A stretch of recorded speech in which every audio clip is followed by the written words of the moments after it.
Tonight we step away from the glow of screens and the hum of modern life, and we step instead onto the worn, gravel-strewn path that leads to a massive stone gate.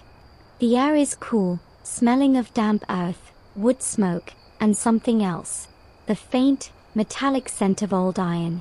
Before you stands the towering silhouette of a medieval castle, its crenellated walls black against a twilight sky blooming with its first stars. You are not a visiting lord or a knight. You have no lands or titles. You are the gatekeeper for this night, and the formidable wooden door, banded with iron wider than your hand, is now your sole responsibility. The castle is a living organism of stone and fear, and you are its newest, most vulnerable appendage. Truthfully, you probably won't last the night without some profound error in judgment or a failure of your nerve, but we're here to try. So, before you get comfortable, take a moment to like the video and subscribe, but only if you genuinely enjoy what I do here. Now, dim the lights, and let's ease into tonight's journey together. The immense ring of keys in your hand is not a decorative prop. It is a cold, brutal weight of forged iron that pulls your arm toward the earth. It's a master key in the most literal sense, the key to security, to safety, to the line between the ordered world within and the whispering, unpredictable dark without. Your fingers, already stiffening in the evening chill, trace the largest of them, a shaft of iron as long as your forearm, its teeth complex and unforgiving. This is the great key, and it will only turn in the great lock, a mechanism buried deep within the gatehouse door. Your predecessor, a grizzled man with a permanent squint, handed it to you with a grunt and a look that said, "Don't drop it, and don't lose it. Your head wouldn't be worth the iron it took to make it." You stand in the shadow of the gatehouse, a stone tunnel piercing the wall. This is your domain for the next 12 hours. The architecture here isn't about beauty, it's about psychology and physics. The entrance isn't a simple doorway. It's a kill zone. The path leading up to it is flanked by walls, forcing any approach into a narrow channel. The main gates themselves are recessed, so anyone foolish enough to try and batter them down would be exposed to a delightful rain of arrows, stones, and boiling unpleasantness from the murder holes in the ceiling above you. You glance up into that darkness, thankful, for once, that you're on this side of the holes. Your first task is deceptively simple: secure the main gate. This isn't just pushing a door shut and turning a key. It's a ritual. You plant your feet on the slick cobbles, lean your shoulder against the towering oak planks, each one a tree that was ancient when your grandfather was born, and you heave. The wood groans, a deep, resonant sound that vibrates up through your bones. It's the sound of the castle settling into its defensive posture for the night. As the two doors meet in the middle, you align the massive iron bracket so the great bar, a tree trunk sheathed in iron, can slide home. You and another guardsman, a silent, hulking presence, lift the bar from its rests. The strain is immediate, a hot line of fire across your shoulders.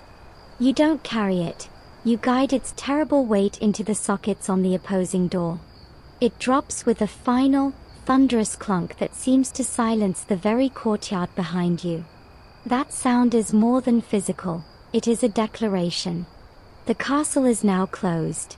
But the bar is just the muscle. Now comes the brain. You lift the great key with both hands, fitting it into the lock plate. It resists, cold and temperamental. You jiggle it, apply pressure, and with a grind that sets your teeth on edge, it slides home. Now the real effort begins. You must turn it. It's not a delicate wrist motion. You wrap your hands around the cold metal, set your stance, and use the full leverage of your body. For a heart-stopping second, nothing happens. Then, with a shudder and a series of heavy, metallic clacks from deep within the door's innards, the bolt throws. You've just engaged a lock that is essentially a small, portable portcullis inside the wood itself, a grid of iron bolts shooting out to encase the door in a skeletal grip. This widely accepted historical fact, that castle doors were engineering marvels, not just slabs of wood, is now a tangible, aching reality in your wrists and back. You take a step back, breathing a cloud into the chilly air. The gate is shut, barred, and locked. But as you look at it, a slightly amusing historical detail surfaces. For all this effort, the most persistent nightly threat you're likely to face isn't an army with a battering ram. It's the local baker's apprentice, or a love-struck squire, trying to sneak back in after curfew. The greatest defensive architecture of the age, routinely tested by teenagers with poor timing. You allow yourself a dry, quiet smirk. The castle is sealed. Your vigil has begun. Outside, the last color drains from the sky, and the world holds its breath. The gate is shut, but your work is only half done. The silence that follows the lock's final clunk is not peaceful, it's expectant. Now, with the barrier between you and the outside world firmly in place, you have a moment to truly examine the marvel you are entrusted with. You run a hand over the surface of the door, feeling not smooth wood, but a landscape of textures. This isn't just a door, it's a lesson in medieval anxiety, made manifest in oak and iron. The primary wood is English oak, chosen not for its beauty but for its stubborn, fibrous toughness. It's green wood, too, still dense with sap, which means it's less likely to splinter under the kiss of an axe and, in a pinch, somewhat resistant to fire. It steams and smolders rather than bursting into merry flame. Each plank is a foot thick, maybe more. You try to imagine the forest it came from, the oxen that dragged it here, the craftsman who shaped it with adze and auger. It feels less like furniture and more like a geological feature. But wood, no matter how thick, has its weaknesses. Enter the iron. Black, cold bands crisscross the door horizontally, each one anchored by massive, dome-headed rivets the size of your fist. These aren't decorations, they are a cage. They prevent the wood from warping over the decades, yes, but more importantly, they hold the planks together even if one is breached. An attacker could hack a hole in the oak, but they'd still be staring at a grid of iron behind it, a frustrating puzzle they'd have to solve while boiling pitch dripped on their head. You trace one of these bands from the hinge to the lock plate. The hinge itself is a work of art in brutality, a massive, black iron strap that flows from the door and curls into a ring that rests on a stone pivot, not a modern hinge pin. This allows the unbelievable weight to swing with a surprising, oiled grace. You make a mental note to thank the smith, if you ever meet him, for the gift of not having your spine compressed into a fine powder every time you move this thing. Your eyes move to the center of the doors, to the meeting point. Here lies the true genius, and the true vulnerability, the lock and the bar. The great bar rests in its sockets, but now you examine the sockets themselves. They aren't simply holes in the door frame. They are sleeves of hardened iron, driven into the stonework of the gatehouse walls. To break the bar, an enemy wouldn't just need to shatter oak, they'd need to pulverize solid stone. The lock you just engaged is even more intricate. Through a small, shielded opening, you peer at the mechanism. The key turned a series of levers, which lifted tumblers, which allowed a central bolt to slide. But this bolt doesn't just move sideways. Historians still argue whether the most complex locks of the era were primarily about security or about spectacle, a theatrical demonstration of the owner's wealth and technical prowess to impress visitors. Was this intricate clockwork of iron inside the door meant to deter a siege, or to make a merchant feel deliciously safe and important as he heard it thunk home behind him? Looking at the finely tooled levers, you suspect it's a bit of both, fear and vanity, forged together. You step back into the gatehouse passage, looking up. The ceiling here is vaulted stone, and peppered with those ominous, square holes, the murder holes, or myrtles. From down here, they are just dark patches, but you know from the guard's walk above that each opens into a small chamber where a man could stand with a pot of sand, to blind, quicklime, to choke. Or, if the situation was truly dire and the logistics allowed, something heated to a liquid unpleasantness. The floor beneath your feet is subtly sloped towards the outer door and has a shallow channel carved into it. A clever, slightly amusing historical detail. That channel isn't for draining rainwater. It's for draining other liquids poured from above, carrying them back out under the door to slick the approach of any attacker. The castle doesn't just defend, it recycles its hostility. A faint scuffling sound from the other side of the door makes you freeze. You press your ear against the cold oak, holding your breath. It's just a fox, or perhaps a badger, going about its nightly business in the ditch beyond the drawbridge. You exhale. This is the relationship you will have with this door all night. It is your shield, but also your blindfold. It protects you from what is outside, but it also hides that same outside from you, turning every scratch, every moan of the wind, into a potential threat. The door is a psychological barrier as much as a physical one. For the next several hours, your world is this stone throat of a passage, the smell of old iron and older wood, and the immense, silent presence of the gate itself, a loud masterpiece of paranoia that you are now a part of. It's a door that says keep out in a dozen different languages, from the groan of its hinges to the gleam of its rivets in your lantern light. And for tonight, its voice is yours to command. With the inner door a silent, brooding sentinel at your back, you turn your attention to the castle's true mouth, the drawbridge. The gatehouse tunnel opens onto a stone platform, beyond which lies a void, the castle moat, a black ribbon of stillness reflecting the emerging stars. Spanning this void is the drawbridge, currently lying flat, a dormant wooden tongue resting on the far bank. Your job is to pull it back into the castle's throat. This isn't a matter of flipping a switch or pressing a button. It is a feat of physiology and physics, a slow, grinding ballet of weight and counterweight. You move to the side of the gatehouse passage where two massive, vertical chains disappear into slots in the stone floor, each link as thick as your wrist. These chains are connected to the corners of the bridge's outer edge. They run down through the stonework, under the gatehouse floor, and up into the chamber above you, where they connect to the windlass, a giant spool turned by a walking wheel. But you're not going up there yet. First, you must release the bridge from its resting state. At the very edge of the platform, you kneel, feeling the damp cold of the stone seep through your trousers.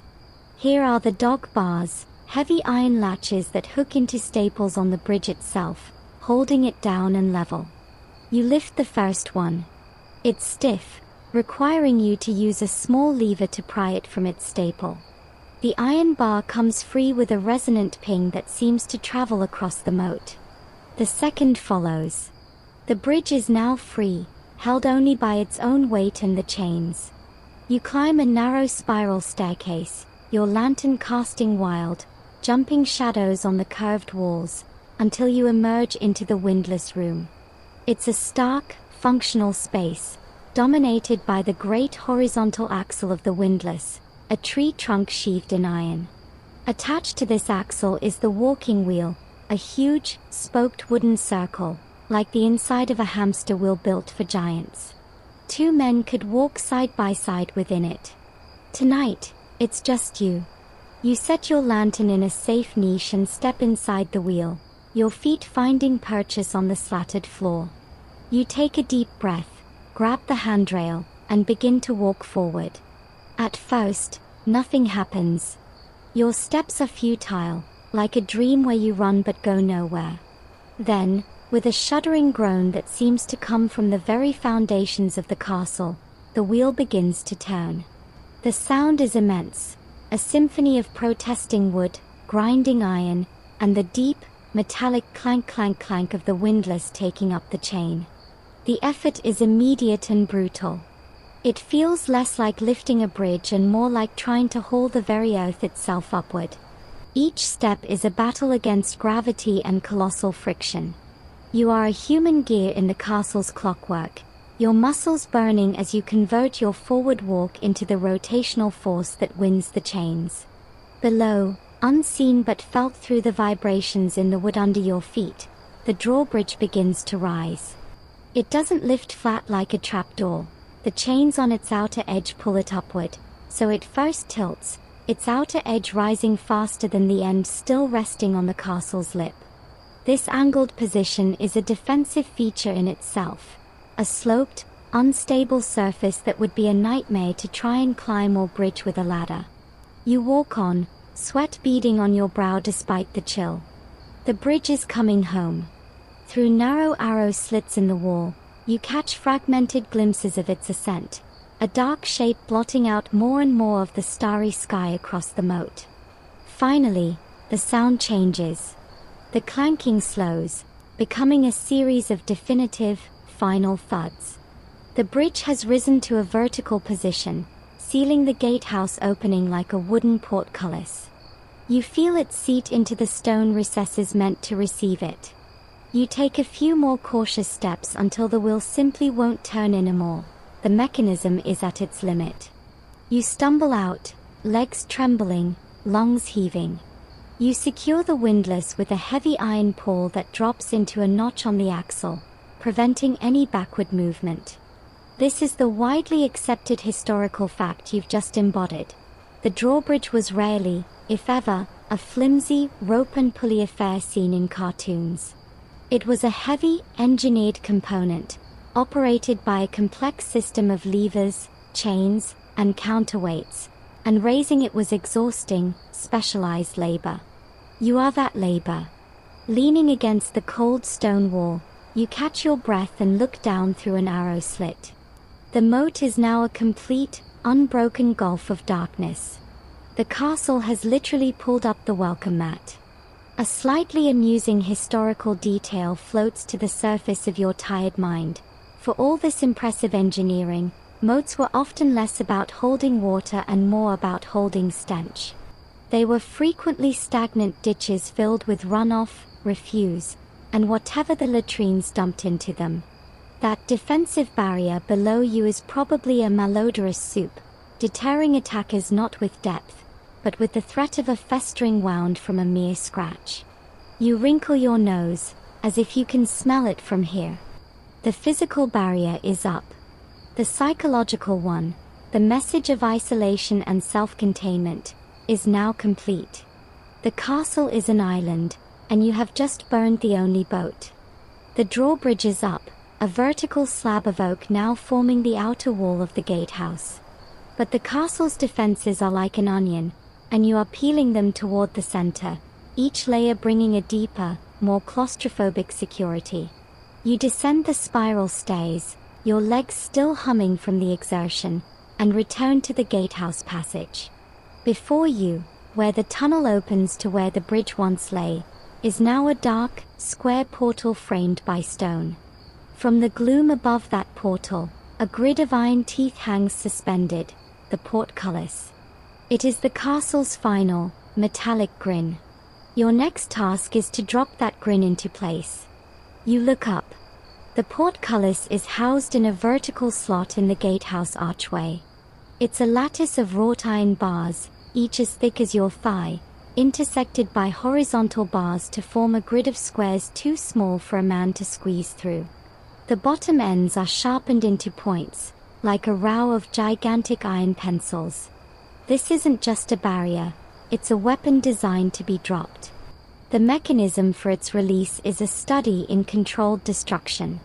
To your right, set into the wall, is a large winch, its drum wound with a heavy rope that vanishes up into a slot in the ceiling, connected to the lifting chains of the portcullis. The rope is currently held fast by a ratchet and pull system. To lower the portcullis, you don't crank it down gently. You release it. But first, a check. You take a wooden pole with a metal hook on the end, a portcullis probe, and reach up, tapping the iron grid above you. It gives a dull, echoing bong. You're checking for obstructions, for some piece of debris or, heaven forbid, a sleeping bat or bird that has gotten stuck in the guide channels. A jammed portcullis is worse than a useless one. It's a gateway with its teeth stuck mid-snarl, offering neither closure nor clear passage. The sound is clear. The way is clear. You stand before the winch. The release lever is a thick, black iron handle, held in place by a simple but stout pin. This is a moment of profound trust in medieval craftsmanship. You pull the pin. It comes free with a soft scrape of metal on metal. You now grip the lever, take a breath, and pull. The ratchet disengages with a startlingly loud crack. Instantly, the winch drum spins with a terrifying, screeching whir, the rope blurring as it flies off the spool. Above you, there is a heart-stopping, thunderous roar of iron grinding down stone channels. The portcullis doesn't fall. It plummets, a sheer ton of angry metal obeying gravity with violent enthusiasm. The sound is deafening in the stone passage, a cacophony of grinding, crashing, and a final, definitive, oath-shaking clang as the sharpened points strike the stone sill below and seat into their receiving holes. Dust and the smell of ancient rust billow around you. You cough, waving a hand before your face. As the dust settles, you see the portcullis now fully lowered, its grid filling the archway from floor to ceiling. You approach it, the iron still humming with residual vibration. You give one of the bars a push. It doesn't budge a hair. This is the ultimate deadbolt. An attacker who somehow got through the door would be trapped here, in this stone throat, with this iron grid before them and the murder holes above. It is a terrifying place to be. Historians still argue whether the primary purpose of a portcullis was to act as a standalone barrier or as a crush weapon to trap and isolate advanced groups of attackers within the gatehouse, where they could be systematically eliminated from above. Looking at the sharpened points and feeling the sheer, immovable mass of it, you decide it's elegantly capable of both. You run your fingers along one of the cold, rough bars. The iron is pitted and scarred, but solid. A slightly amusing historical detail comes to mind.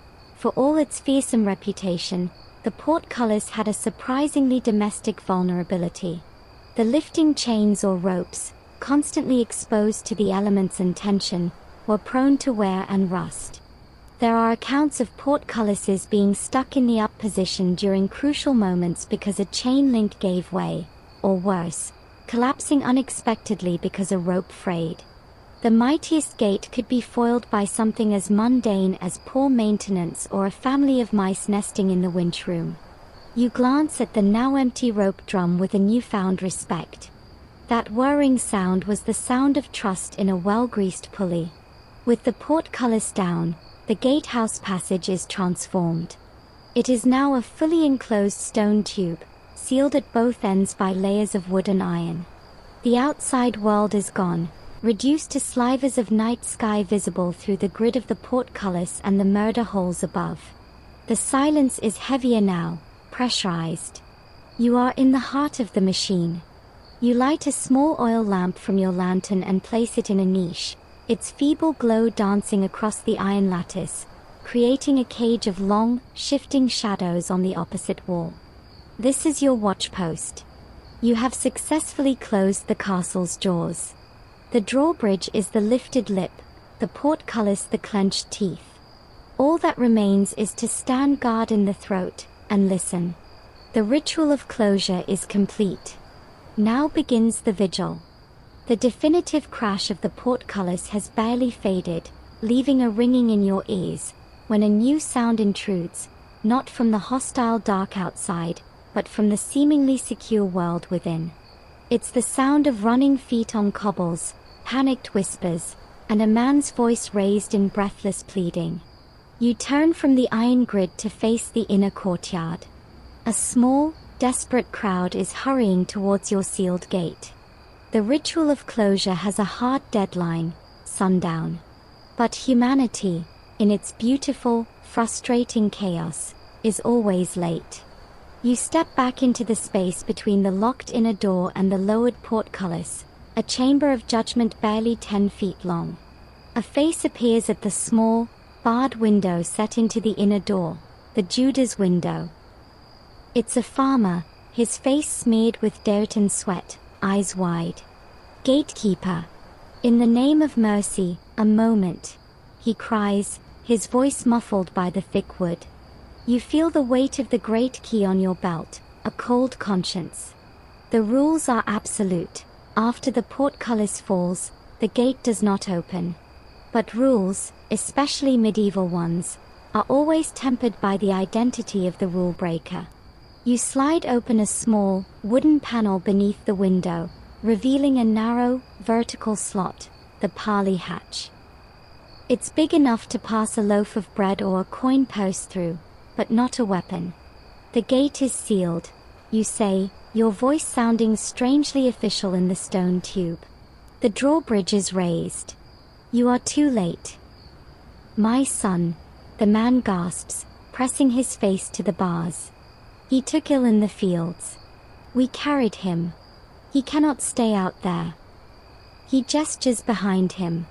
In the dim torchlight of the courtyard, you see a woman cradling a bundled form, surrounded by a handful of other villagers holding simple sacks and tools. They are the last stragglers from the outlying fields, the ones who push their luck against the setting sun. This is the gatekeeper's true crucible. You are no longer just an operator of machinery. You are a bureaucrat of life and death, a border guard deciding who owns the safety of the walls for the night. You weigh the variables. A sick child is a powerful argument, a genuine crisis. But it's also a classic ruse. You've heard the constable's warnings. Bandits feign injury to gain entry. Rebels use sympathy as a key. You look past the farmer, assessing the group. Their clothes are rough-spun wool, patched and stained with honest oath. Their faces are etched with genuine fear, not the calculated malice of raiders. Their tools are farming implements, a scythe, a hoe, not weapons of war. This widely accepted historical fact now sits on your shoulders. Castle gates were social filters as much as military barriers. They separated the entitled from the expendable, the known from the unknown, every single night. The portcullis does not rise, you state, the finality in your voice. But the wicket may serve. You see the relief flood the man's face, quickly followed by a wince. The wicket gate. It's a small, narrow door cut into the fabric of the main inner door, barely 3 feet high and 18 inches wide. It's there for exactly this purpose, to allow the passage of people, one by one, in a controlled, vulnerable crouch, without compromising the main defense.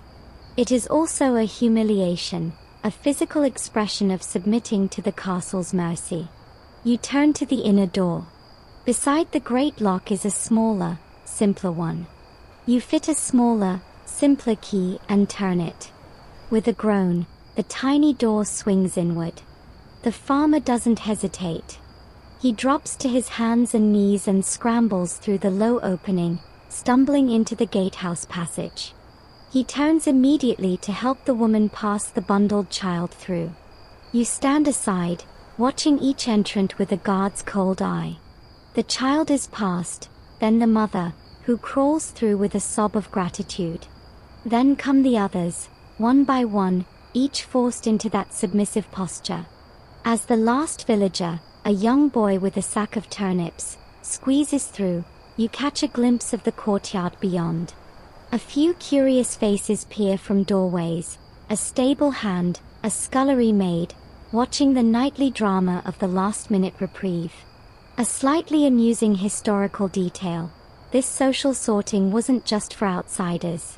Lords and stewards were known to use curfews and gate closures to keep their own servants and soldiers from carousing in the nearby village, ensuring the castle's workforce was present, accounted for, and soberish for the morning's duties. You close and lock the wicket gate. The family huddles together in the dim light, the child coughing weakly. You nod toward the portcullis. You may wait here until the inner bailey clears, you say, your voice softer now. Then go to the almoner's lodge by the chapel. He may have a corner of straw for you. The farmer nods, murmuring thanks. They settle against the stone wall, a small island of exhausted humanity in your fortified chamber. They are inside, but not truly in. They are in the liminal space you govern, between the castle's full protection and the outer dark. You return to your post by the portcullis, looking out through the iron grid at the absolute blackness where the drawbridge used to be. Your pocket of strangers is safe, for now. But their arrival underscores the night's first truth. The gate is never truly closed to stories. It is only closed to threats. And for the next several hours, it will be your sole, lonely duty to decide which is which, based on little more than a whisper in the dark, a shape in the gloom, and the cold weight of a key you hope you never have to use in anger. The whispers and shuffling of the late family fade as they are eventually collected by a sleepy servant and led away into the maze of the inner bailey. You are alone again with the stones and the iron. The adrenaline of the closing rituals and the mini-drama of the stragglers ebbs, leaving a hollow, gnawing feeling in your gut. It's not fear, yet. It's hunger. Even gatekeepers must eat. You reach for the leather satchel you slung over a peg in the gatehouse wall when your shift began, its contents your sole comfort for the long night, your supper. You retreat to a small, arched alcove set into the gatehouse wall, just off the main passage. It's not a room, it's more of a stone bite, deep enough to shelter you from the worst of the drafts that whisper through the murder holes. Here, there's a worn stool and a narrow shelf. You set your lantern on the shelf, and its light paints a small, fragile dome of warmth in the immense, cold dark. You unlace the satchel and pull out your meal, a dense, dark loaf of coarse rye bread, a wedge of hard, salty cheese veined with blue, a small, wrinkled apple, and a leather costrel of small beer. It is the universal, timeless meal of the sentinel, portable, durable, and utterly lacking in excitement. You break the bread. It resists, then yields with a tough tearing sound. You take a bite, chewing methodically. It's gritty, full of husks, and tastes vaguely of earth and perseverance. This is trencher bread, the same stuff that might be used as an edible plate for the Lord's meal upstairs before being given to the poor or the dogs. Your version is just a few steps closer to the dogs. The cheese is sharp and dry, requiring a sip of the thin, sour small beer to wash it down. This isn't dining, it's refueling. As you eat, you gaze out from your alcove, through the arch and into the main courtyard, now mostly still. The castle is bedding down. Across the bailey, the last flickers of light die in the windows of the great hall. The kitchen fires are banked, leaving only a faint, sweet scent of wood smoke hanging in the air. The stable block is quiet, the occasional snort or stamp of a horse the only sign of life. A cat, sleek and shadowy, slinks along the base of the curtain wall, on its own silent patrol. High above, on the battlements, you see the slow, measured march of a watchman's lantern as he makes his rounds, a tiny moving star in a firmament of stone. You are part of a shift, a relay of vigilance. His world is the wind and the stars. Yours is the deep, ground-level silence. This is when the castle reveals its other life. By day, it is a marketplace, a barracks, a seat of administration, a noisy, smelly, vibrant hive. By night, especially this first hour of true darkness, it becomes something else, a sleeping organism. The stones seem to exhale the stored warmth of the day. The sounds are intimate and magnified. The distant clank of a bucket from the well, the muffled laugh from a guard's bunkroom somewhere, the eternal, gentle drip drip drip of condensation from a roof gutter onto stone. You take a bite of the apple. It's mealy and tart, but the freshness is a shock after the bread and cheese. A widely accepted historical fact underpins this simple meal. The medieval diet was heavily seasonal and local. Your apple is a late autumn treasure. In a month, there will be no fruit, just stored grains, salted meat, and prayers for an early spring. Every bite is a calendar. You finish your meal, wiping your hands on your rough tunic. As you repack the satchel, a slightly amusing historical detail surfaces from your training. For all the talk of medieval feasts, the most common kitchen accident in a place like this wasn't a dramatic fire, but cooks and servants suffering from quench burns, scaldings from the vast quantities of boiling water used for cleaning, cooking, and brewing the very small beer you're drinking. The castle's greatest daily danger, statistically, was the humble pot of hot water. You take another sip of the beer, a low-alcohol brew that hydrates more than it intoxicates, meant to keep you alert. It does little for the taste of the cheese, but it does warm a path to your stomach. Your supper done, you feel the shift in your body and mind. The initial tasks are complete. The physical need is met. Now, the true challenge of the watch begins. The maintenance of attention in a vacuum of stimulus. The silence is no longer peaceful. It is a canvas upon which your mind will paint every fear. The cold is no longer bracing. It is a slow, patient seep into your bones. You rise from the stool, stepping back into the gatehouse passage. You place a hand on the cold iron of the portcullis, then on the rougher oak of the inner door. Solid. Secure.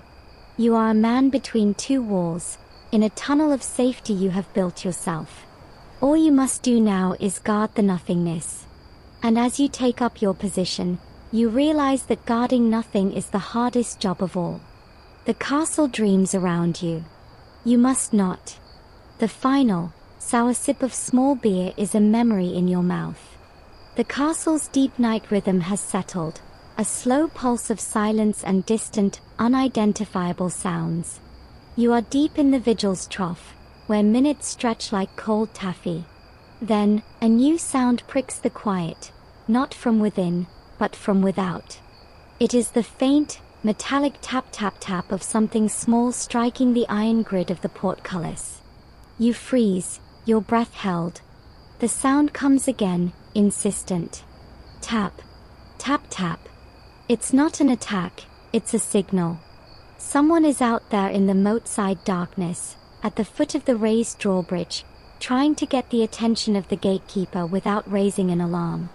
This is the realm of the after-hours arrival, the UN-sanctioned entry, and for them, there is no great door or wicket. For them, there is only the hatch. You move silently to the portcullis, peering out through the forest of iron bars. At first, you see nothing but the deeper black of the night. Then, a shape moves. A figure is standing on the far side of the moat, a vague silhouette against the slightly lighter sky.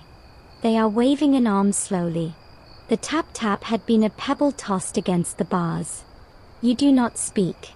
Instead, you reach for the tool of this particular transaction, a long, hollow wooden tube, like a giant drinking straw, which you slide carefully through one of the wider gaps in the portcullis grid. This is the listen pipe, a crude but effective way to hold a whispered conversation across the defensive gap without shouting. You put your mouth to your end. Who seeks entry after gate 4? You whisper, your voice carried down the tube. A hushed, strained voice comes back, thin and distorted by the pipe. A friend to the Lord. A messenger with urgent word for the steward. The claim is as old as walls. Every latecomer is a friend with urgent news. No one passes. Return at dawn, you reply, the standard, unyielding response. Dawn is too late. The word is of movement in the eastern woods. Riders.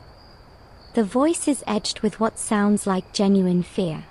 This is the test. Is it a ruse to get you to open, or a truth you dare not ignore? You weigh it. A single messenger, not a group. Speaking of a threat still distant, not an immediate assault. The protocol is clear for this. You do not open, but you can receive. Stand in the light of the east slit, you command. There's a small, vertical arrow slit in the outer wall, a few feet to the left of the gatehouse. On clear nights, moonlight sometimes paints a silver stripe on the ground before it. The figure shuffles over, and for a moment, the faint glow catches a tired, bearded face, a travel-stained cloak.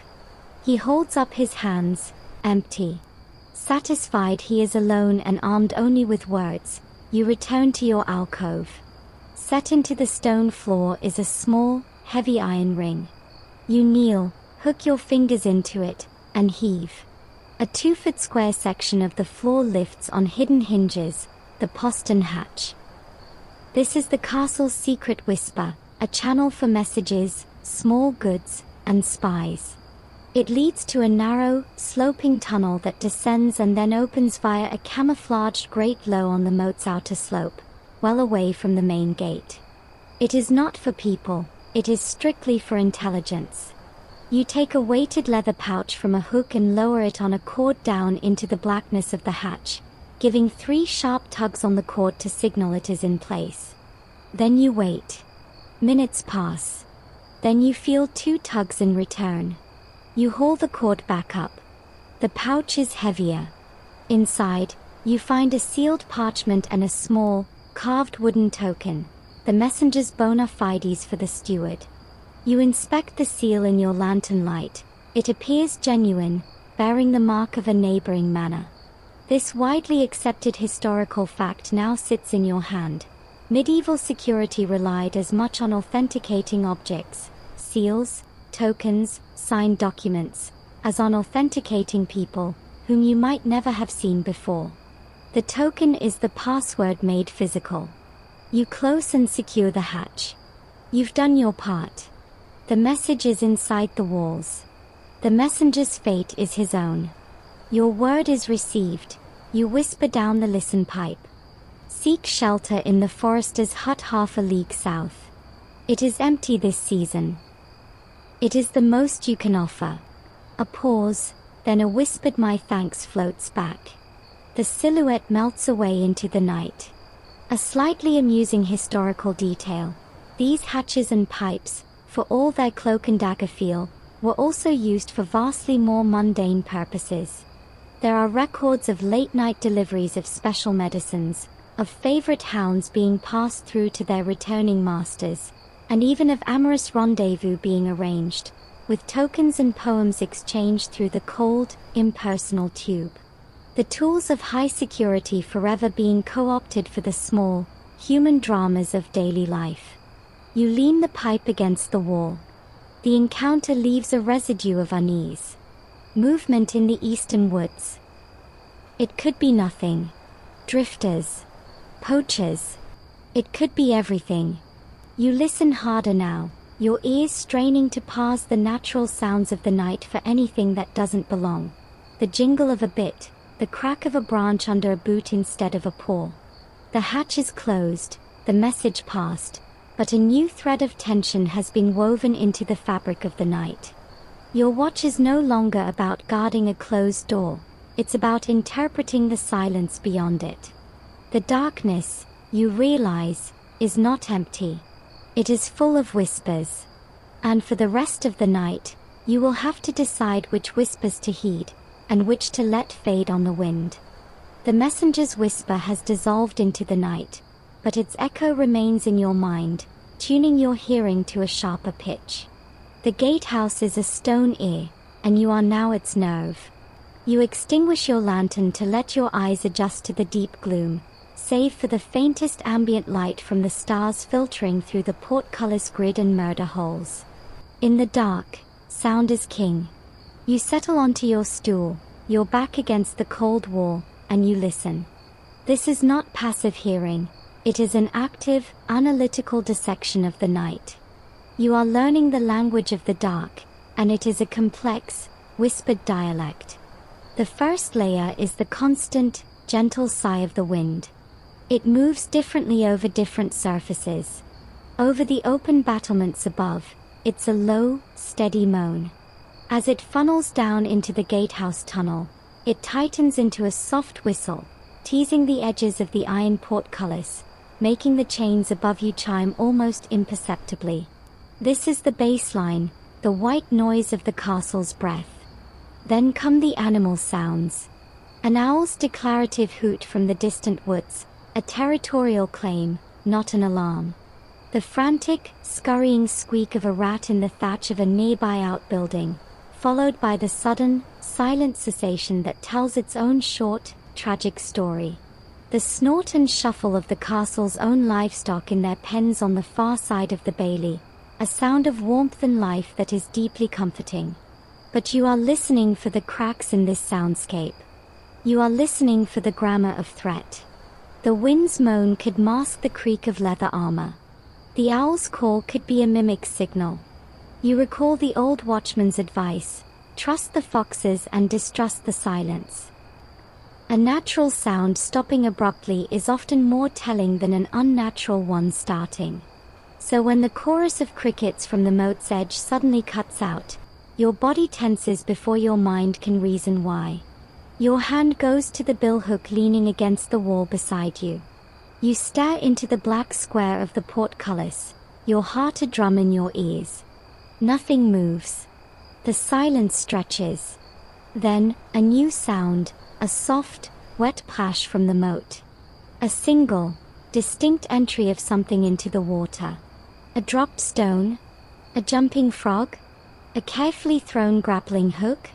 Your mind conjures images of men swimming the moat, of ropes being secured. You wait, every muscle taut.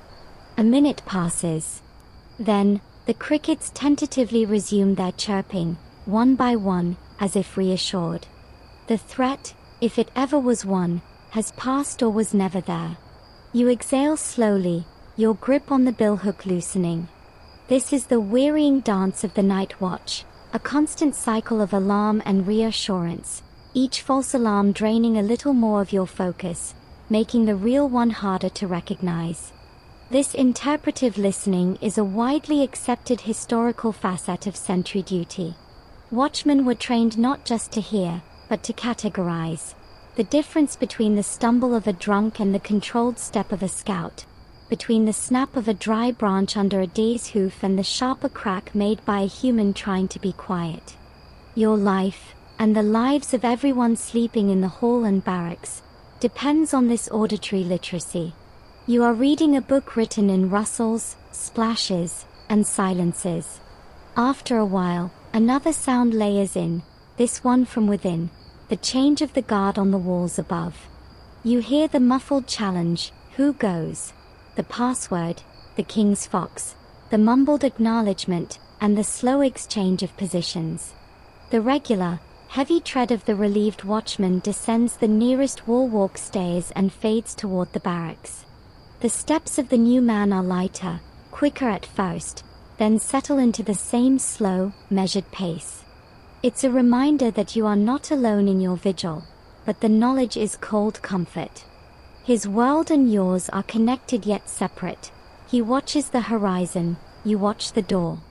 His threats are shapes at a distance, yours are whispers at the threshold. A slightly amusing historical detail surfaces as you strain your ears.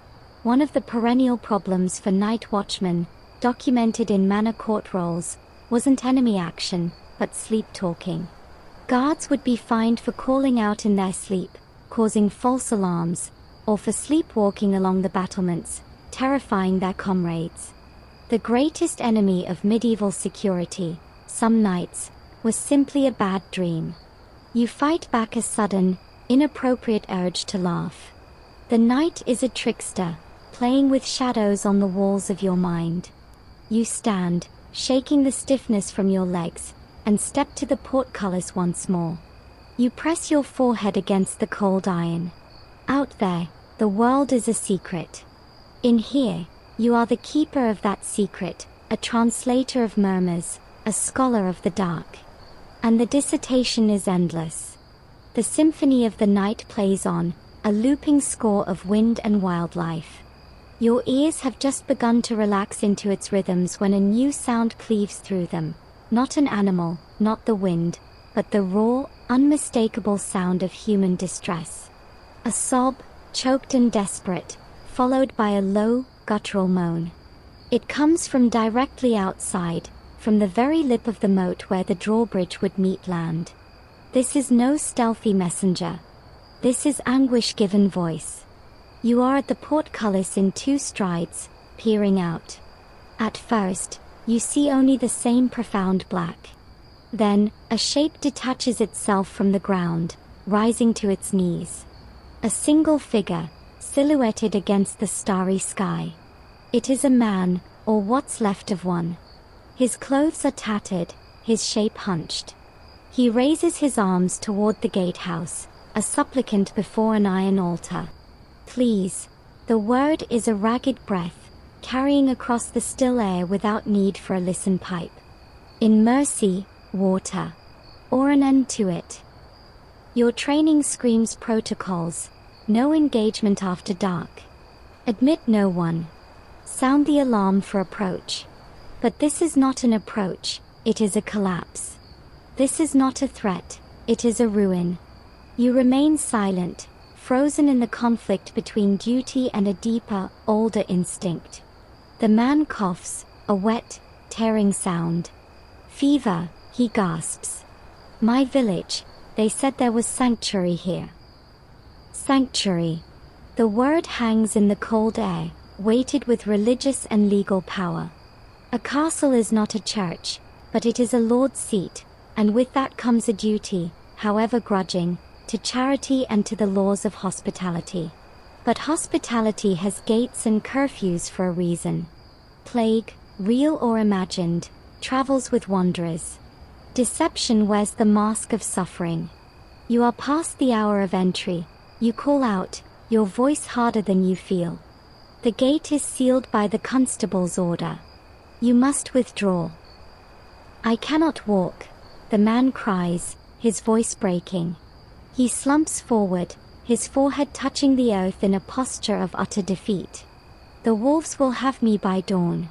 Is that your Lord's justice? To feed the wolves. He has you there.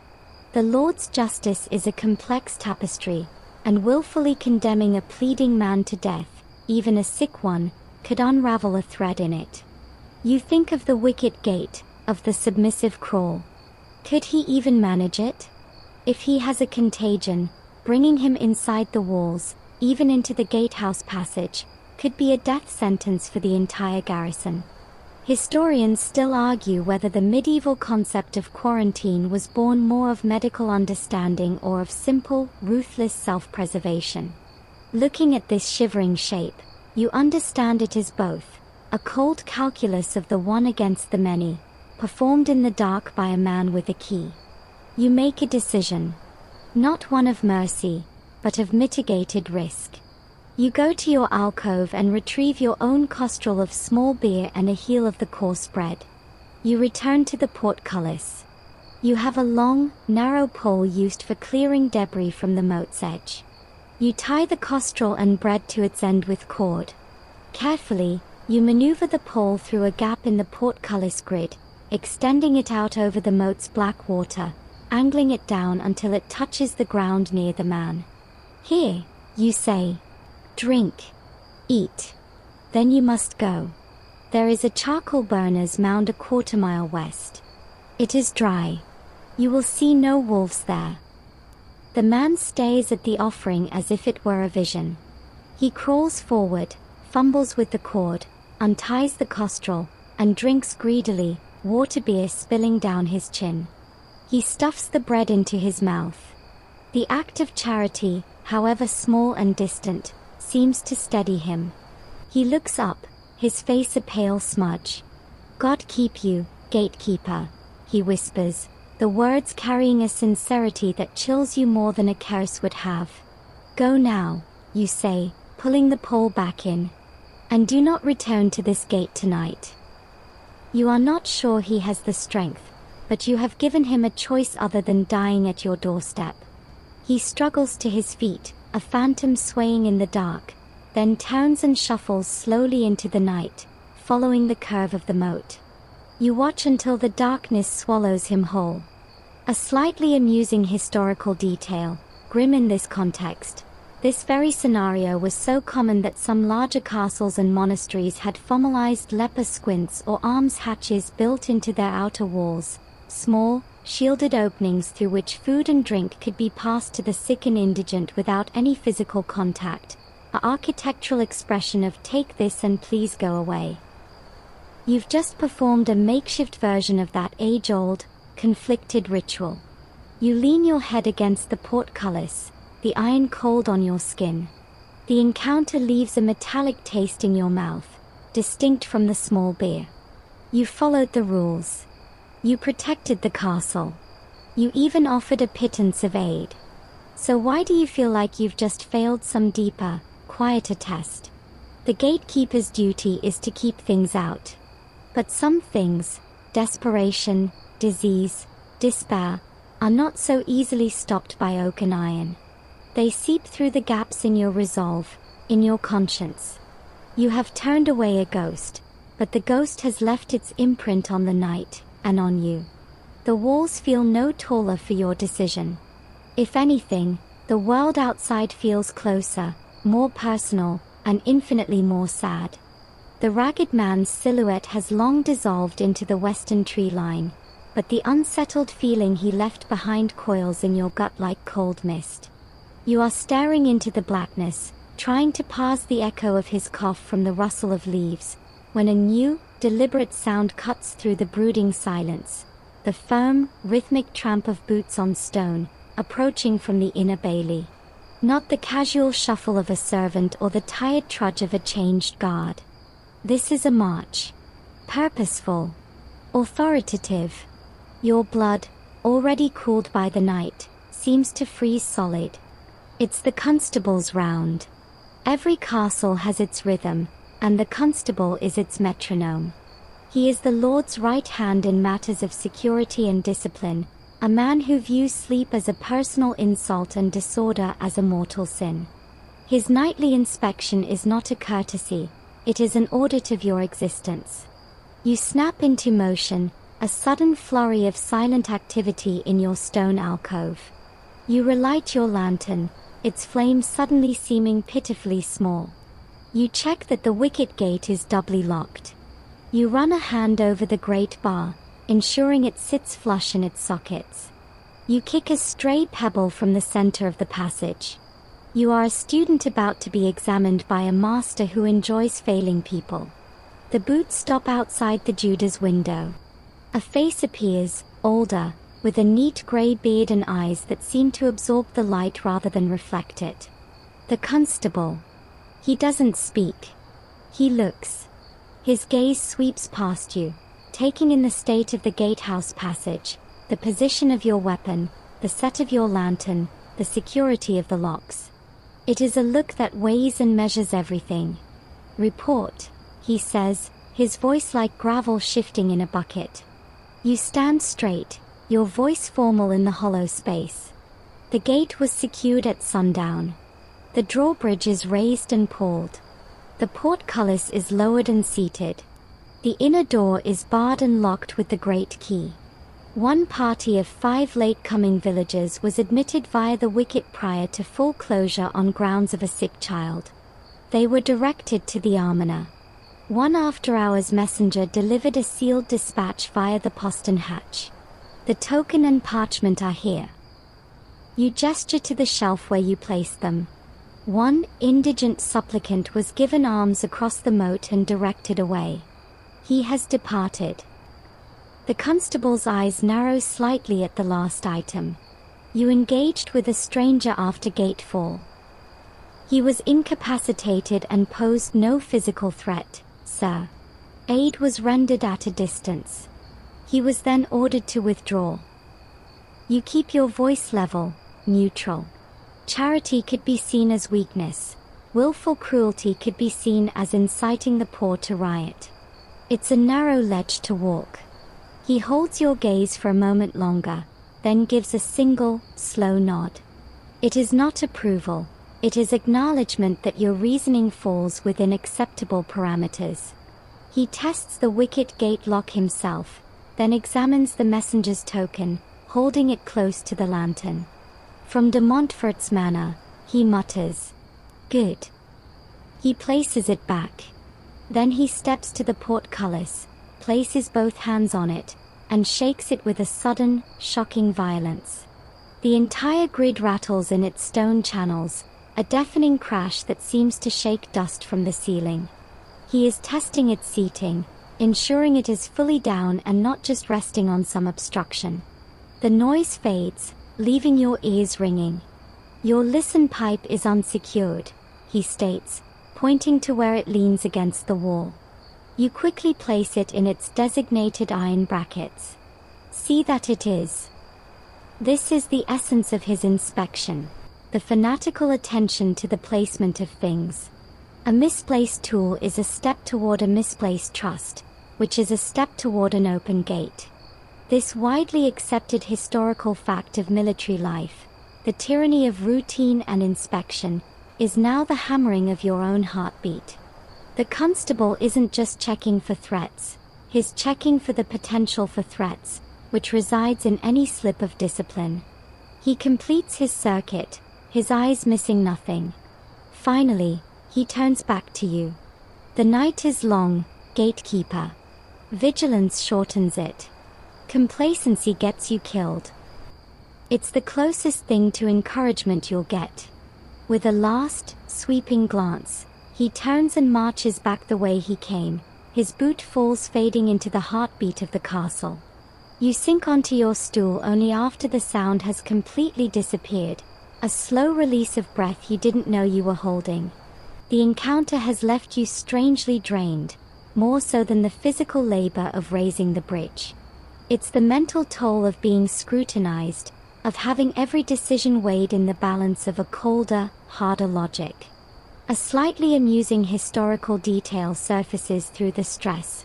Constables and night watchmen were often in a quiet, perpetual war, with watchmen devising increasingly elaborate ways to appear alert during boring stretches, including the old trick of leaning a helmet on a spear to look like a man on duty while catching a nap in a corner. The constable's ruthless inspections were the direct result of this timeless struggle between authority and the desperate human need for sleep. You smile faintly, but you wouldn't dare try it. Not tonight. The gatehouse feels different after his visit. It feels official. Seen. The constable's approval is a fragile seal on your actions, but it also makes the responsibility more concrete. You are not just a man in the dark, you are a man who has been audited and, for now, found sufficient. The weight is no lighter, but it is more properly fitted to your shoulders. You pick up your billhook, check its edge out of habit, and resume your post. The outside dark is still there, the whispers still possible. But now, the silence behind you, the castle the constable protects, feels just as heavy, and just as demanding. The constable's bootsteps have faded into the castle's stone memory, leaving a deeper quiet in their wake. The inspection's adrenaline dissipates, leaving a familiar, hollow fatigue. This is the dead hour, where the night feels eternal and your own solitude becomes a tangible presence. You are about to surrender to the monotony when a soft, scraping sound comes from above, not from the murder holes, but from the wall walk atop the gatehouse. A moment later, a face appears, upside down, peering down at you from the edge of the parapet. It's a young watchman, his cheeks red with the cold, a woolen coif pulled tight around his ears. "Ho, below," he whispers, his voice cutting the stillness without breaking it. "Anything but the wind and your magnificent silhouette." It's a breach of protocol, this casual communication. Watchmen on the walls and the gatekeeper below are meant to be separate sentinels, their only interaction the formal challenge. But the night is long, and loneliness is a powerful conspirator. You glance around instinctively, though you know the constable is long gone. "A few specters and a conscience," you whisper back, tilting your head up. "Your view any cheerier?" The watchman's head disappears, and you hear the soft thump of him sitting, his legs lightly dangling over the edge. Brighter, his voice floats down. "Stars like salt on black wall." saw a falling star in our past, made a wish for a warmer post, for a warmer pie, he corrects, and you hear the grin in his voice. Mutton and leek from the Christmastide feast. I can still taste it, which means I've finally gone mad from the cold. This is the reluctant allyship of the night shift, a bond forged not in battle, but in shared boredom and discomfort. You wouldn't know his name by day, might even be at odds over some trifle. But here, in the watch, you are comrades in arms against the common enemy of time and chill. You reach for your costrol, remember you gave it away, and feel a pang of absurd loyalty to the ragged man. Instead, you pull out a small, waxed packet from your satchel, a handful of crushed, sweetened nuts and dried berries, a precious personal stash. You wrap it in a bit of cloth, tie it with a string, and, looking up to gauge the distance, give it a gentle underhand toss. A hand snakes out from the darkness above and snatches it from the air. "Bless you, friend," the watchman murmurs. You hear the quiet sounds of eating. You've saved a soul from descending to raid the kitchens and being flogged for it. You lean against the wall, the stone cold even through your layers. This tiny, illicit exchange feels more human than anything since your shift began. You talk in hushed fragments. He tells you of the distant lights of a village, extinguished one by one. You tell him of the messenger and the sick man. He scoffs softly at the latter. "Better your charity than mine. My orders are to put an arrow near anyone who lingers after dark. Not in them, mind you. Just near. Our Lord is a stickler for legalities." This widely accepted historical fact, the formalized warning shot or challenging procedure, is laid bare in his cynical tone. The violence is always there, but it's bureaucratized, given rules of engagement. A shot near a man is a question. A shot in a man is an answer, and one that requires paperwork. You both fall silent for a moment, listening to the shared night. A slightly amusing historical detail, shared now as a watchman's tale. He recounts how last winter, the sergeant of the guard was fined for discharging his crossbow without cause. The cause was a particularly large and aggressive badger that had scaled the midden heap and was hissing at him from the battlement. The court ruled that badgers, however ill-tempered, did not constitute a military threat. The shame of it, the watchman chuckles softly. Outsmarted by a badger with a grudge. The conversation lulls, comfortable now. It's a connection, thin as a gossamer thread, but it holds. You are 2 points on the castle's defensive perimeter, and for a few minutes, the line between you is not just stone and duty, but shared sugar and quiet laughter. Finally, you hear him shift above. "Best resume my majestic pacing," he sighs. "If the constable catches me conversing with the furniture, he'll have me on latrine duty for a month. Stay warm, gatekeeper. Stay awake, star watcher," you return. His footsteps recede, a slow, measured cadence along the wall walk. The interaction, though brief, has recalibrated your mind. The loneliness is pushed back. You are part of an organism, a network of wakefulness. Your piece is the gate, his is the high view. Both are essential. The castle's defense is a mosaic, and you've just been reminded that you are a tile, not the whole picture. It's a humbling and strangely comforting thought. You take a deep breath of the cold air, your senses refreshed. The night is still long, but it no longer feels infinite. It feels shared. The companionable silence left by the watchman's departure is a fragile thing. It lasts perhaps a quarter hour, a period of relative peace where the night's rhythms re-establish themselves. You are lulled into the steady state of the vigil, your thoughts drifting to the warmth of the watchman's imagined mutton pie. Then, from deep within the castle's belly, a sound erupts that shatters the calm utterly, not a scream of attack, but the clamor of profound, chaotic accident. It is a crash, tremendous and metallic, followed by a cascade of secondary crashes and the sudden, terrified shriek of a horse. Then shouts, human shouts, roar with panic. Fire! To the stables! Water! Water! Your body acts before your mind can process. You are a gatekeeper. Your post is here, between the worlds. But the shout is fire. In a castle built of stone but filled with wood, thatch, straw, and grain, fire is the universal enemy, the one threat that can leap over your portcullis and ignore your locked door. The instinct to run toward the crisis is overwhelming. But to abandon your post is a hanging offense. You are trapped in a vice of duty. You sprint to the inner door, unbar the small Judas window, and wrench it open, straining to see. Across the inner Bailey, orange light, not the steady glow of a torch, but the leaping, hungry dance of flame, flashes from the open doorway of the stable block. Black smoke, thick and oily, begins to coil into the starry sky. Shadows of men run like frantic ants, silhouetted against the hellish glow, hauling buckets from the well.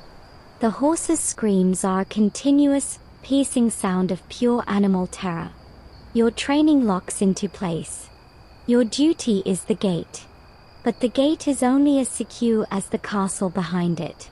If panic spreads, if the inner Bailey becomes an inferno, your locked door is a tomb, not a defense. You have a secondary responsibility: control. You must ensure no one, in their terror, tries to flee out, potentially opening the castle to an outside threat amidst the chaos. And you must be ready to open for help, if it comes from the outside village. You bar the Judas window again. Your heart hammers against your ribs. You listen to the bedlam, parsing it. The shouts are organizing, form a line, douse the hay. Which means someone with authority is there. The constable, likely. The horse's screams cut off abruptly, a sound that chills you more than the fire. A decision made. The crash, you realize, was probably a lantern being knocked over by a spooked animal, igniting dry fodder. A widely accepted historical fact of castle life was that fire was a constant, terrifying danger, and stables were a prime culprit. A single spark in dry hay could doom an entire fortress. You stand at your inner door, your hand on the great bar. You do not open it. Instead, you become a listener again, but now the threat is inside. You hear the slosh and heave of the bucket chain, the hiss of water meeting flame, men coughing, court orders barked. The orange glow from the Judas window's edges flickers, then stabilizes. It's not spreading. The shouts become less panicked, more focused. The crisis is being contained. A slightly amusing historical detail, utterly lost in the current terror. One of the most important, yet least glorious, pieces of firefighting equipment in a castle was not a bucket, but a large, heavy blanket soaked in water or vinegar, used to smother smaller fires. Teams of men trained with it, and its successful deployment was often the difference between a scare and a catastrophe. Somewhere over there, a group of soot-stained, coughing men are heroically wrestling a wet blanket. After what feels like an age, the orange light dims to a sullen glow, then winks out.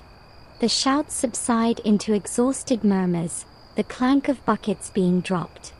The acrid smell of wet, burned wooden hair drifts across the Bailey and under your door. You finally unbar the Judas and look out again.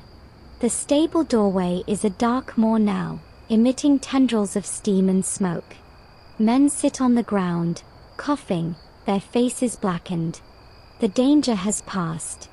You close the window and lean your forehead against the cold wood. The adrenaline bleeds away, leaving you trembling. You never moved from your post, but you have never felt more involved. The castle has shown you its other vulnerability, not the strength of its walls, but the fragility of the life within them. Your gate held against the outside dark, but for a few minutes, the true enemy was inside, a spark in the straw. The silence that returns now is different. It's the silence of exhaustion, of shock, of a near miss. It is deeper and more profound than the quiet of the night that preceded it. And you guard it, alone in your stone tube, with a newfound, solemn understanding. The last of the smoke from the stable fire has faded from the air, replaced by a profound, bone-weary stillness that blankets the entire castle. The frantic energy of the crisis has been spent, leaving behind a collective exhaustion you can feel through the stones. The shouted orders, the screams, the hiss of steam, all have subsided into the deep, recuperative silence of the small hours.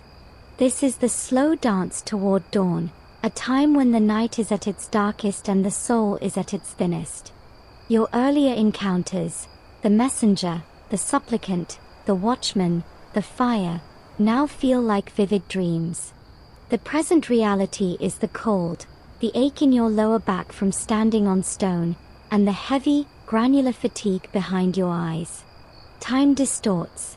You mark its passage not by a clock, but by the slow wheeling of constellations visible through the portcullis grid. You've watched the Plough star pivot on its celestial axle. You've seen the moon, a thin, cold sliver, bleed its way across the sky and finally sink below the western wall. The world is monochrome and hushed. To keep your mind from spiraling into a stupor, you begin a methodical, silent check of your domain. You touch the great bar. You test the wicket lock. You run a finger along the edge of the portcullis, feeling for any new vibration, any hint of tampering. You check your tools. The listen pipe is bracketed, the pole is stacked, the billhook's edge is still sharp. This ritual of touch is a meditation. It grounds you in the tangible, in the here and now of oak and iron, pushing back the creeping, formless dread of the hour before the light returns. The cold has now seeped past your cloak, your tunic, into your very marrow. You stamp your feet softly, the sound absurdly loud in the tunnel. You blow on your hands, your breath a fleeting, useless cloud of warmth. This is the cold that doesn't just chill, it preserves. It feels ancient. You think of all the other sentinels who have stood this watch in this very spot, blowing on their hands, staring into the same patch of darkness, listening to the same wind in the same murder holes. The castle's history is not just in its stones, but in the accumulated chill of 1,000 lonely vigils like this one. Historians still argue whether the primary purpose of the night watch was to deter external attack or to enforce internal order, to keep the dangerous out, or to keep the restless in. In this moment, the answer feels irrelevant. The purpose is simply to endure, to be a fixed point of consciousness while the world sleeps. From the outer blackness comes a new series of sounds, the shift change of the wild. The owls have retired. Now, the first, tentative twitter of waking birds begins. Not the full-throated dawn chorus, but the pre-dawn muttering, the sleepy, questioning chirps from sparrows and starlings nestled in the ivy on the outer walls. It's the earliest herald of the day, and it is more heartening than any trumpet blast. A slightly amusing historical detail surfaces through your fatigue. Medieval naturalists, and by extension watchmen, often used bird calls as a crude timekeeping device, their predictable sequences marking the watches of the night. The first robin's song was the signal that the worst was over, that the light was coming.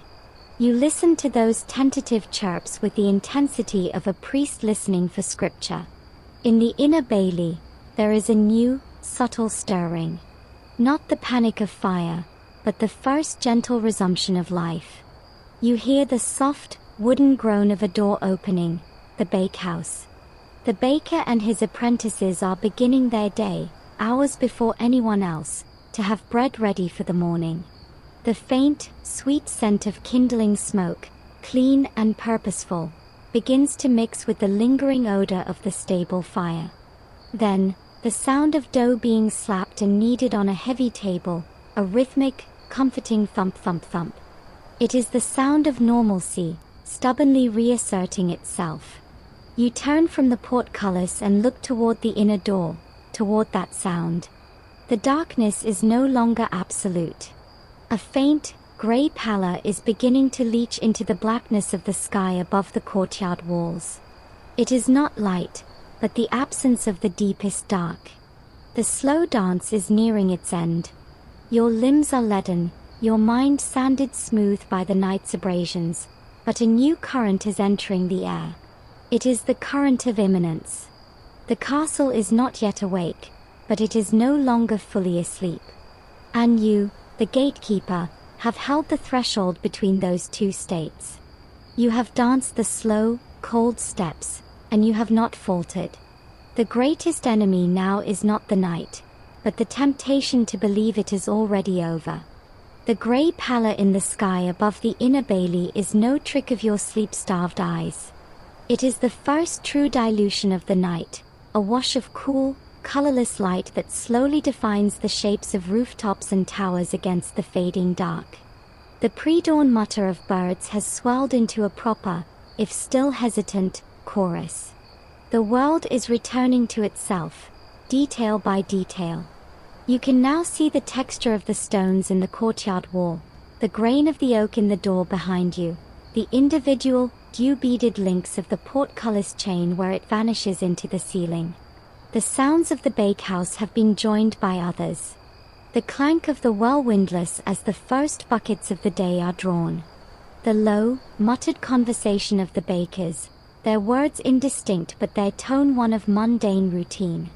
From somewhere near the barracks, a cough, a door creaking open, the sound of a man hawking and spitting. The castle is stretching its limbs. You feel a corresponding shift in your own body, a desperate, crawling need for sleep, yes, but beneath it, a stubborn pride. You have weathered the night. You are still here. You perform your final rounds in this new, nascent light. You check the portcullis once more. Its iron grid is now visible, a stark geometric shadow against the softening gloom of the gatehouse tunnel. You check the outer door.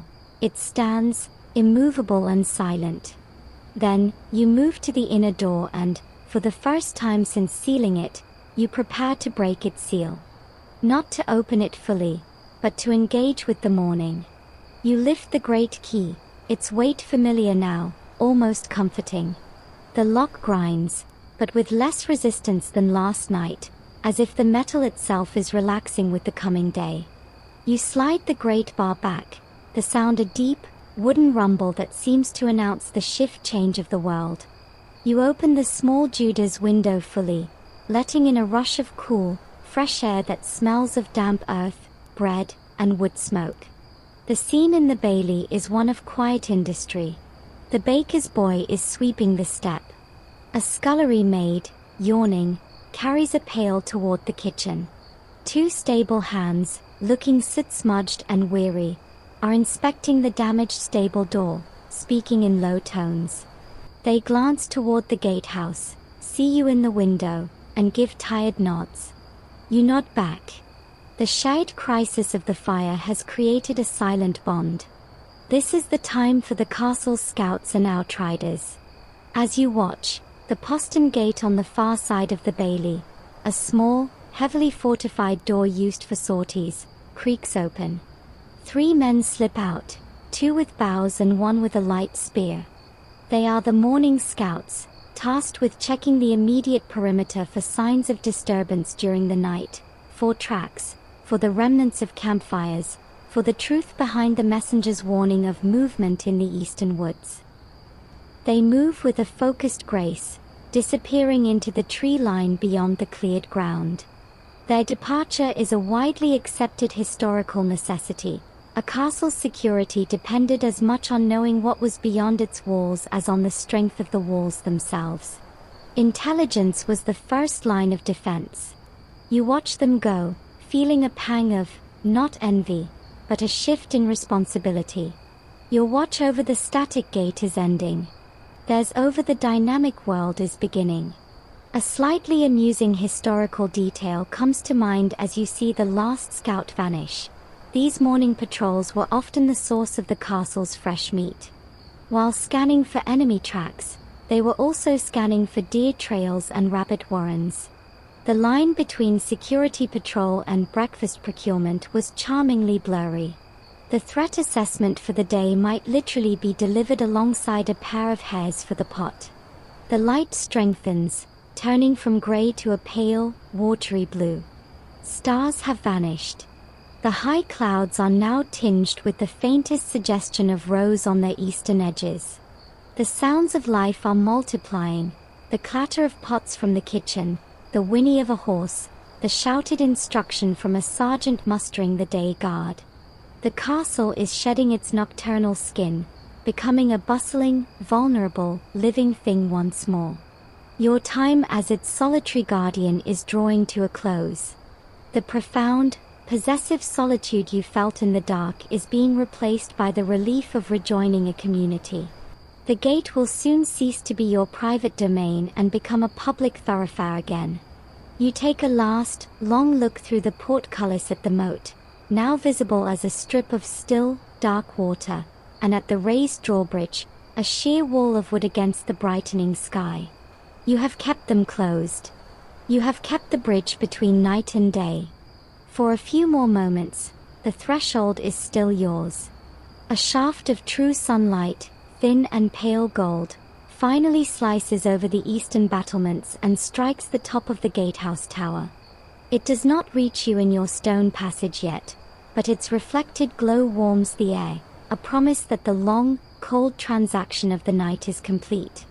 The sound you have been waiting for, the one that truly ends your vigil, echoes across the bailey. The clear, solid clang of the chapel bell tolling prime, the first canonical hour of the working day. Its vibrations seem to shake the last of the darkness from the castle's corners. You hear the familiar, heavy tread a moment before you see him. Your replacement. He looks as you must have looked 12 hours ago, face puffy with interrupted sleep, eyes still soft with dreams, but his shoulders are squared under his thick cloak. He carries his own satchel of food, his own weight of responsibility. He stops before the inner door, which you have left barred but unlocked. You slide the great bar back for the last time and pull the door open. Morning light floods into the gatehouse passage, making you blink after so long in the gloom. "A quiet watch?" he asks by way of greeting, his voice a morning rasp. "Quiet enough," you reply. It is the traditional, understated answer. You do not burden him with tales of sick men, messengers, or stable fires. That is for the constable's report. Your duty now is to hand over a secure gate, not a story. The portcullis is down and fast. The drawbridge is raised and pulled. The outer door is locked. "The great key," you say, unlooping the massive iron ring from your belt. The weight leaves you, and with it, the last vestige of the night's authority. It is a physical relief so profound it feels like shedding a skin.